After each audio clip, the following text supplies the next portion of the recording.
Word is that this Burrow kid has done a pretty good job in camp up to this point. So, give us your thoughts on what you've seen so far. Yeah, it seems like I've heard a few things about him throughout the offseason, and so I'm wondering if he would live up to the hype. And so far, I think Burrow has done a good job of acclimating to the NFL. He's had his ups and downs as any rookie will, but I think from an overall consensus, it's clear that he's probably farther along than other rookies are at this time, and his knowledge of certain things around the game has not only impressed the coaching staff but impressed the teammates. And on the field in these practices, I think the thing I'm most impressed with is his resiliency, to come back from bad days or bad reps and to come out and produce, theoretical points and really move the offense down the field, which I think is a very good sign for him at this stage. Ben, when I look at Joe his body, it looks like he's gained some muscle. It looks like he's changed his body type a little bit. We're kind of making jokes. I know he was in his parents' basement there for a couple of months while he was living during the pandemic, but it looks like he's kind of changed his body type. Yeah, he was working out a ton in Athens when he was staying with his parents and doing all the virtual meetings. Then he came to Cincinnati, bought a house, and now he's working out with a couple teammates and getting his physique, getting a little. He probably was a little softer, if that's the right way to phrase it. But he definitely put some muscle on, and I think it's needed, especially when you talk about playing at the NFL. And you got to remember, he's a guy that doesn't really enjoy sliding, enjoys taking the punishment. And to do that at the NFL, you've got to have the body for it as well. So I think that aspect of it is not lost on him. Over the weekend, Bill Parcells had a quote that really caught my attention, and I thought it really crystallized the issues that these teams are having to prepare for this season. He said that when I was coaching, we had 24 practices before our first preseason game and 50 before our first regular season game. These guys are going to have about 14 padded practices before their first regular season game. So I'm wondering what Zach Taylor, the head coach there, thinks about being able to prepare a rookie quarterback under those circumstances, and then add in, of course, no preseason games as well.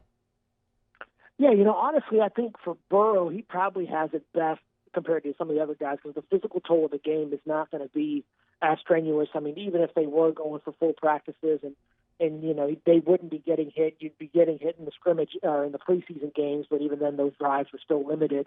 I think, the big concern when you think about what Parcells is talking about are a lot of the other positions where there is a much more physical toll on the body.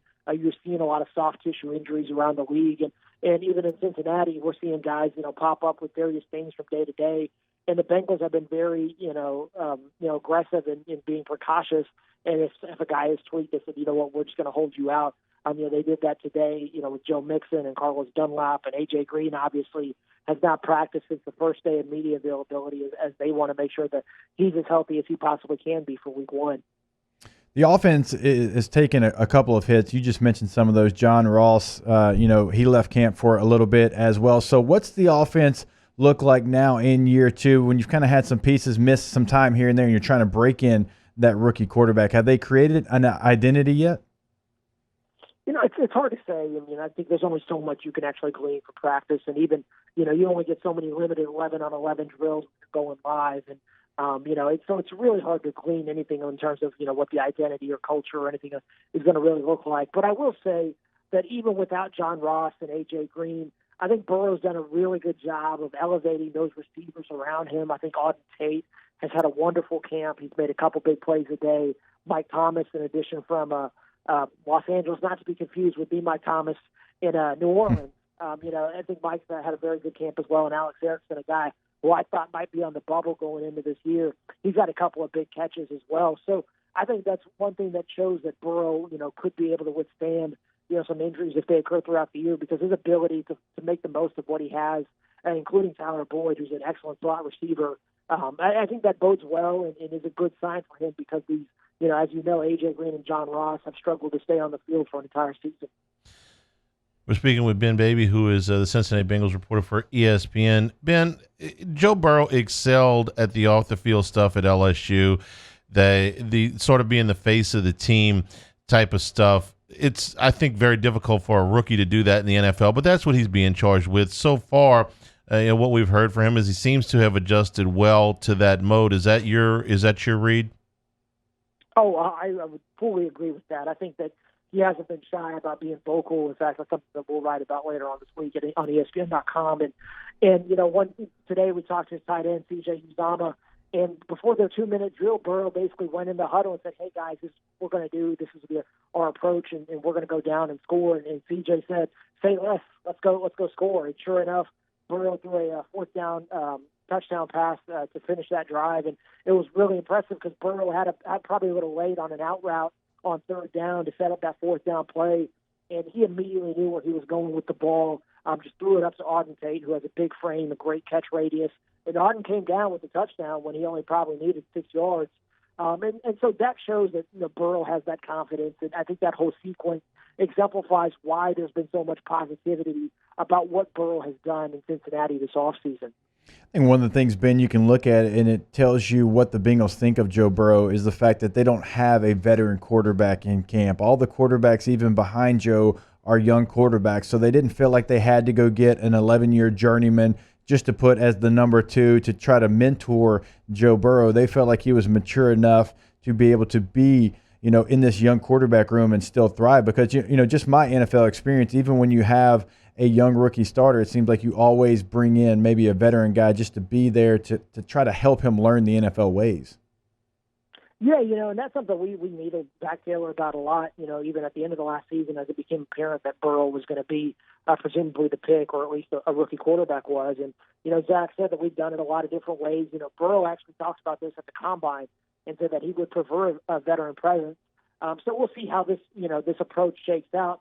But I see from the Bengals' perspective and what they're wanting to do, they're basically not giving Burrow any kind of safety net. They're saying, this is going to be on you. This is what you're going to be responsible with. Go out and get after it.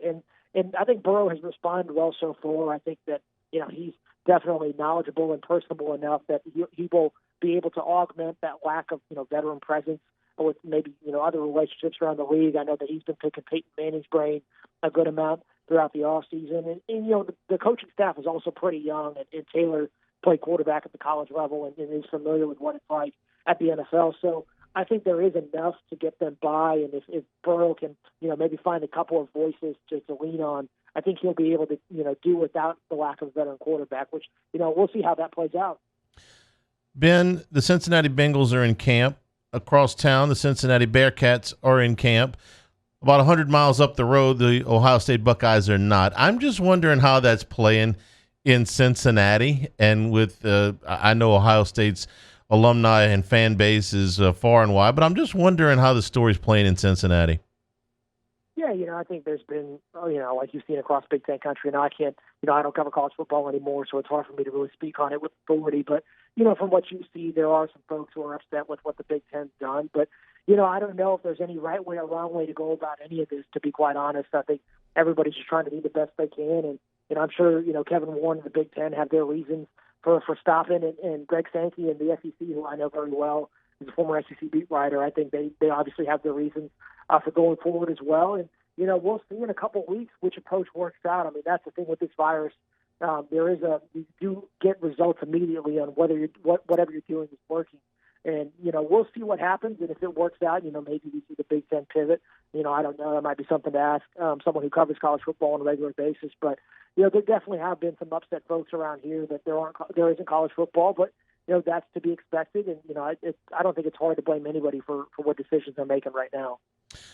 Ben Baby covering the Bengals. We'll be checking in with you as Joe Burrow gets into his rookie year. Stay safe, and we appreciate the time. Thanks a lot. Hey, sounds good, y'all. Thank you.